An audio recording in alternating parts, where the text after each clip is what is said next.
All right, what's up, guys? Back here with video. We are officially starting gases and gas laws. There is a lab that goes with this. I'll try to get it going for you guys. Um, I can get this lab, but this can be applicable as we go into how things work, why we get things in gas form to liquid form, how we get things so cold that they change states, and this falls into it. So there's four laws. I have three of them listed here. We're going to combine two of them. So one's going to be Boyle's law, Charles' law. We're going to combine those two, called the combined gas law. It's going to be our third law. And then we have the ideal gas law, which is our fourth. And then molar volume, we've already covered this. It's moles of a gas, or liters of a gas compared to a mole of a gas. And that's going to be what we talk about in this video. I'm going to go through it real quick. So if you need to pause it, as you can. I'm going to use my mouse. I'm going to use this mouse to try to draw on the piece on the screen. I'm sorry if my handwriting's not as good as it usually is on the board. But here we go. Boyle's law states that volume and pressure. So we're talking about these two. That the volume of a gas is inversely related to the pressure of a gas. So inversely proportional or inversely related to the pressure of a gas. So what does that mean? That means that if one does something, the other is going to do the exact opposite. So the volume goes up, our pressure must go down. If our volume goes down, our pressure must go up. Inverse related. If you want to think about a seesaw, you have a seesaw right here. If somebody goes down, the other person goes up, and this person eventually comes down. Okay, right? Seesaw inversely proportional to each other, which means that our formula should look something like this. This is P1 and V1 equaling P2 and V2. We're going to multiply these together so don't get that confused. We are multiplying here. P1 is going to be our beginning. V1 is going to be our beginning, but these are our pressure and volumes here. This one says P, this one says V. And then this is our ending. This one we call it 2. You also see this as PI for pressure initial, and sometimes you'll see it, the F as for final, but for our purposes, we're going to stick to just 1 and 2. Fair enough. Okay, so this is our equation. It's really important to know that these are equal to these. That's when we get that inverse relationship, because they are set equally to each other. So if this increases, this must decrease. You see, like if this here, this increases, I got to decrease this because it's all got to equal. Okay. Let's clear all, get my cursor, and then let's go through this. Okay, so here's my question. I'm going to go through this example with you guys and do my best to make sure that you understand what's going on. So it says a sample of oxygen gas is a volume. So let me get these out. Let me move this where I can actually work with it here. So a sample of volume gas is oxygen gas is a volume of 150 point. That point's important because it gives me 3 sig figs, right? So this is my volume 1 right here. This is V1. When it has a pressure of this, so this ATM marks my pressures. This is my P1. So now I have my volume and pressure. I've got P1 and V1, so now I'm looking for P2 or V2. And the question is, what will the volume be? So now we know we are looking for V2. That is my question mark, or my X right here. So the gas P, if the pressure becomes this is now my P2. So now I have all this right here. I've been given all this. I'm searching for one more thing, right? So if you need to pause the video to write all this down, pause it now. And now we're back looking at this right here. So I have been given the whole problem needs to be solved for V2, right? Because I'm looking, what is the volume of V2 is my problem now. This is my end volume. So how I'm going to do this, I'm going to rearrange the formula of P1 times V1. So right, P1 times V1 equals P2 and times V2. I'm going to rearrange this formula to where I'm going to leave this by itself. So I'm going to divide P2 over. And this is the formula I'm looking at here with V2 by itself here. Okay. This is simple algebra. You guys crushed it. I've seen your grades in math. They're good enough to do this easy math, okay? So this is what we should be working with, or if you understand this concept here, whichever one's easiest for you to look at, that is our formula. So now we're going to look, our answer should be in how many significant figures? Well, let's figure that out real quick. 3 significant figures here, 3 here, and 3 here. So our answer should be right here in 3 significant figures, and it is. If we, let's think about this inverse relationship, right? Right here, my pressure went up, so my volume should go down. Right? We know this is correct because my volume right here is less than this, and it has to because they're inversely related to each other, which means my pressure goes up on this side, my volume has to go down. Okay? You should pause this video and work that problem out. We're going to have some more practice problems, but you should pause that video, work that problem out. That should be how you do this. So we're going on. Just make sure you pause the video, try to work the problem out, and see if you get what I give. Okay? I have a little bit of time while I'm trying to record these videos, so I'm going to go as fast as I can with as much detail as possible. Okay? Now, that is Boyle's law. Boyle's law is pressure and volume, and they're inverse related, so they go opposite of each other. The next thing I have to talk about is Charles' law. Now, Charles' law, it brings in temperature with it. Now, temperature means that since we always work in Celsius, so we always work in Celsius in this room, we're going to have to work with a little bit different thing because of every temperature we're going to work with. And here's the reason. Charles' law works with volume and temperature and relationship to gases, but we're going to have to work on this thing called the Kelvin scale. Now, why do we have the Kelvin scale? Because Celsius is zeroed at freezing water. A lot of these gases, if we're going to freeze them or even make them water, we have to get them to very low temperatures. Working with a negative is kind of difficult. So what Charles did was he related everything back to the Kelvin, which just meant that he took the degrees Celsius and added 273 to it. 273 is a number I'm going to show you guys in a minute. I'm going to show you why that's important, okay? So if you're working in Kelvin, to get to Kelvin, you just add 273 to it. If you're working in Celsius and want to get back to Celsius, just take your Kelvin, subtract 273. That's our important number there. Now, why do we have to use this? Because the rule is that gas law problems must be in the Kelvin scale. Now, why even use Kelvin? Because this thing right here called absolute zero. Now, theorized by Charles, there could be a temperature in which all motion stops, all energy stops, right? Because remember, heat is energy. So at some point, you remove all the heat, you remove all the energy, every particle will stop having any kind of motion. And he theorized that to be 0 Kelvin or negative 73 degrees Celsius. Since we don't like to work with negative numbers, and that makes our math a little difficult sometimes, just making an absolute 0 Kelvin, makes math a little bit easier when it comes to how we do these math problems. So, we've never reached absolute zero. Even space is not absolute zero. There is some energy in space, but we've gotten very close to absolute zero, okay? Here's Charles' law. Charles' law states that the gas is directly proportional. So there's a different word here, right? The other one was indirectly, in meaning opposite. This one means directly, which means if this one goes up, the other one goes up with it. They work in unison. They do not work inversely. They are directionally together. Okay? So, what one does, the other one will follow.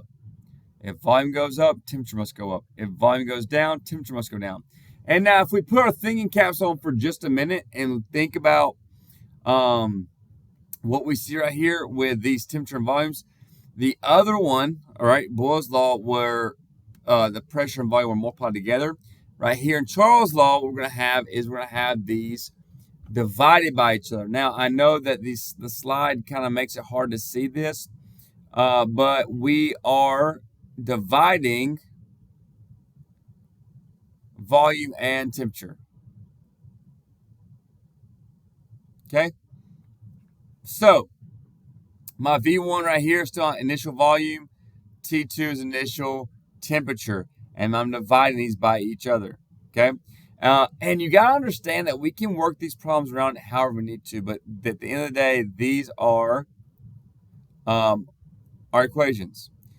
Now, dividing is a little bit hard to keep track of, so I really need you guys to write down this problem and really make sure you think through it, okay? It's the same thing we just saw, but now we're just dividing, okay? So we're going to look at a problem here. Remember, I'm going to go through the problem with you, set it all up, and then you guys are going to pause the video, work it all out, okay? So a sample of neon gas, right, because neon is a red color on our periodic table up there, occupies a volume of 752 milliliters. So here's my volume. It's the first volume I'm talking about. So I'm going to call this my V1. But it's at a temperature of 25 degrees Celsius. So we've got to convert that by adding 273 to that, right, to get to our Kelvin. So we're going to go ahead and do that. 298 Kelvin. So now this is my T1, right? So my volume at this temperature, so V1, T1, there we go. It says, what will the volume be? So now I instantly know that I'm looking for my V2 here. This is my question mark or my X, right? However you want to look at it in math terms. If my gas occupies 50 C, so now I got to convert this. So to just take and add 273 to 50, and I equal this out to being 323 Kelvin. So now I have all this information. I'm now going to put this into a formula. Right? So now I'm solving for V2. I rearrange my formula to make sure that V2 is by itself. I just simply move my T2 or T1 over, or T2 over to where I'm multiplying it by my V1. So now V1 times T2 is divided by T1. If we look at our equation, it looks like this.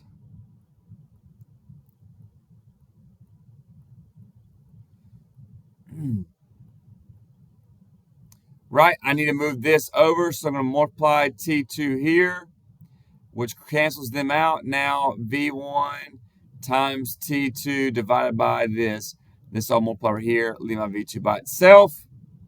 And if I do all this properly, I get an answer. And let's talk about the significant figures here. There's three here, three significant figures here. Once I convert to Kelvin, there's three significant figures here, three significant figures here as well, which means that my answer is 815 milliliters in three significant figures. Okay? Super simple calculations. Now, we've taken these things together, right? We've had P1 and V1 equaling P2 and V2. We need to combine this with V1 T1 equaling V2 T2. Now, how are we going to do this? How are we going to combine these two? Well, if we look right here, right, we already have some similarities. Same thing for right here, I already have some similarities. So if we already have these similarities, we can just instantly take these T's and then put them where they should go, which is here and here. And so now I have a new equation where I say that P1 times V1 divided by T1 equals P2 times V2 divided by T2. Now, you guys hate this setup. Every year I've taught chemistry, I realize you guys hate this setup. So what I have done for you is I have rearranged this formula, okay? All I have to do is move T2 over here. And T1, move it over here. If you like this formula, which is my favorite, use this. If you can't do this division and it messes with you, use this next formula I have here. Pause the video if you need to write that formula down. Otherwise, we're going to move on. Now, what I've found most effective over my days of teaching chemistry is when I teach combined gas law, I need to take volume, temperature, and pressure and make a math problem that uses them all at the same time. So I have done this. I have said that P1 V1 times T2 equals P2 V2 times T1. I have simply moved my temperatures over so that everything is multiplied. So now that we find something, we can just take, and when we get a variable by itself, we should say this is my variable by itself, I can divide these two over here, and then I have this by itself. It's a one-step kind of moving everything one way. So let's keep going with this, right? P1, V1, T1 are still beginning conditions. P2, V2, T2 are all still my end conditions. So let's look at an actual problem, okay? A helium-filled balloon has a volume of 50 liters. That's my V1. At a temperature of 25 C. That's my T1. But I have to add, it's fine. I have to add 273 to this to get my Kelvin. Now, I have my temperature. I got to add 273 to get to Kelvin. This is going to be 298 Kelvin, right? Because now I'm here. 225 plus 298. Okay. At 1.8 atm, which is my P1. That's my pressure. So now I have a lot of starting conditions. I've got to find out what's on the other side of the equation, right? Because this is equal to the other side of the equation. I've got to find what I equal to. So look at my question, and it instantly tells me what I'm looking for. What volume will it have if the pressure changes here? So now this is my P1. And my temperature goes to here. Well, now I have my T2. However, I must do what? Add 273. So now I add 273 here. And that gives me 283 Kelvin. Okay, you need to write all this down. Pause it if you need to. I have all my stuff. My variable is my V2, which is going to be my X or my question mark. Now you paused it. We're back. I set my equation like this. This is my equation for combined gas laws. Now, why I do this? Because I only have to do one step, just kind of make things go. Now, I plug in everything here, right? So I plug in my 1.8. I plug in my 50 milliliters, 208 Kelvin, right? I have all this plugged in now. V2 is here. I need to now divide these two. I can multiply these together and then divide, or I can just plug it all into the calculator at one time, however you want to do it, but I like to multiply together and divide, right? So now I divide these over, leaving V2 by itself, isolated. And it gives me an answer of 66.5 liters. Now, your question is, Mr. Barrett, how do I get these sig figs? That's a great question. Let's talk about this. 3 sig figs here, 3 sig figs here, 3 sig figs here, 3 sig figs here. How many are here? 5, 0. The decimal holds this one. This is sandwiched. Anything after is significant. So there are 3 here, which means that my answer must be in 3 sig figs there. Pretty easy. Pretty simple. All right, now we've done a bunch of gas laws there. That is our first intro to our combined Charles and Boyle's law. Let's take a small break. We'll get back to the other one in just a second.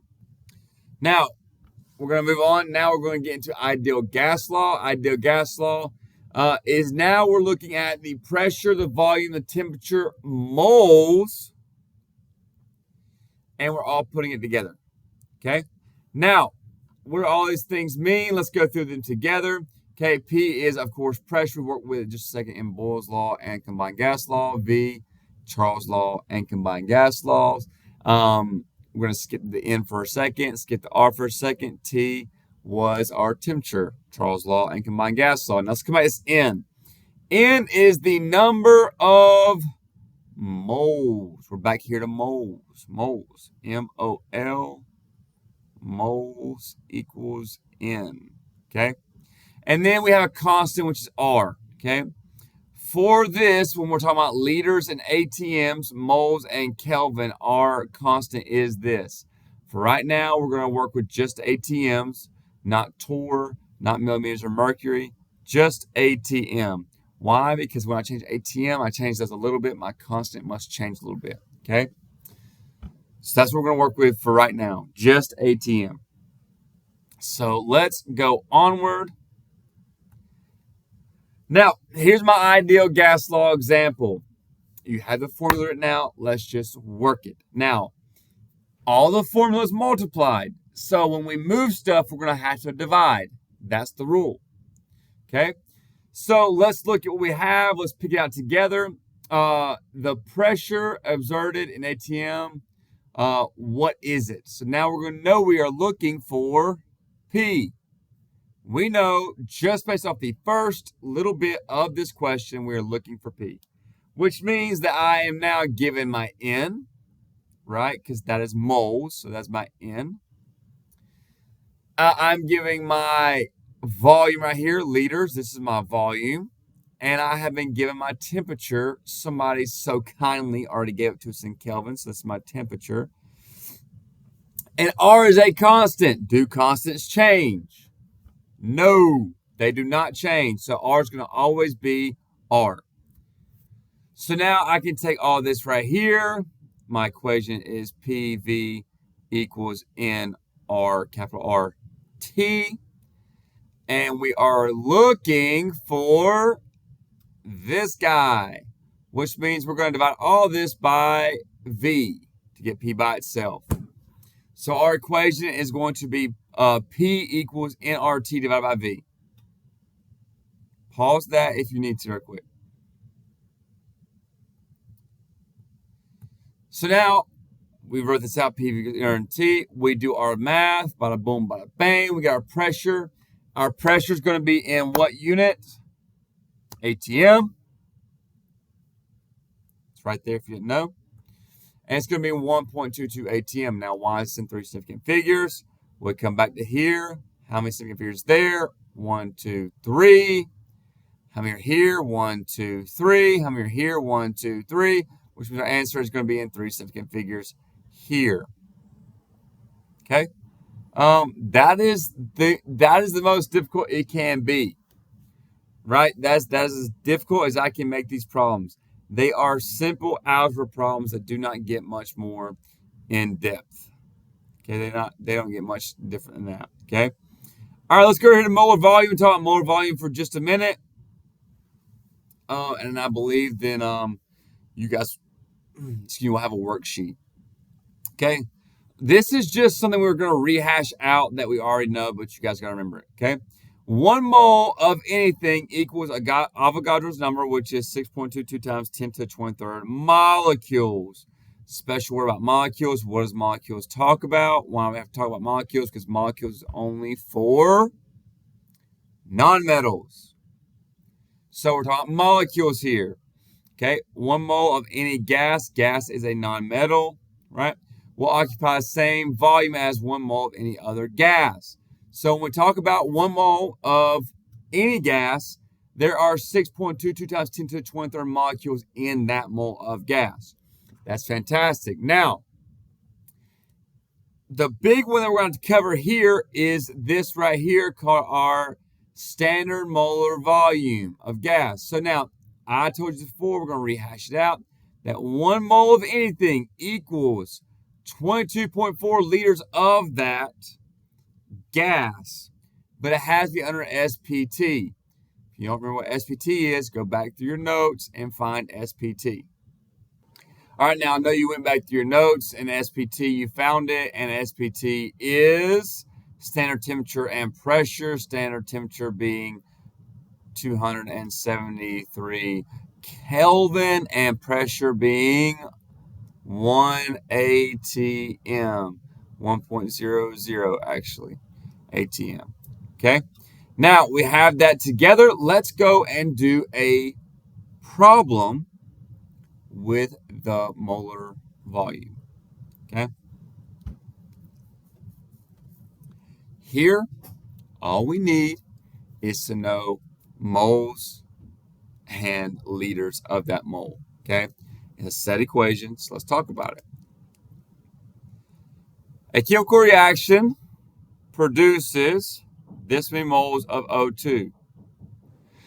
So we're using this many moles of oxygen, and we're wanting to know what the volume is. So this is our moles, was our volume. Okay, how do we do this? Well, we use our equation. Okay, 1 mole of O2 is going to equal 22.4 liters of O2. Okay, given this, knowing this, how do we set this up? You guys know how to set this up. You guys have done this. Stoichiometry have done it in the beginning when we were counting atoms. Okay, you start with your 0.0680 moles. Okay, and when we start with this, then we now multiply this, and we got to get to liters, right? Because we want volume, we got to get to liters. So what must go on bottom? Moles. So 1 mole of O2 is 22.4 liters of O2. So we do that math right there. We get all this together, and then we get this right here, this number right here, as 1.52 liters of oxygen. Okay? Those are our equations. That's what we're working with.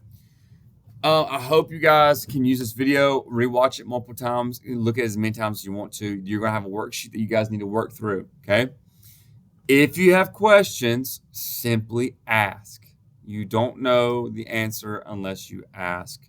I will have answer keys with your sub, and we will get through this, guys. I hope you enjoy this. Work on your gas laws. Look at this as many times as you need to. And I'll also offer some good links alternative to this. So hope to see you guys soon. Peace.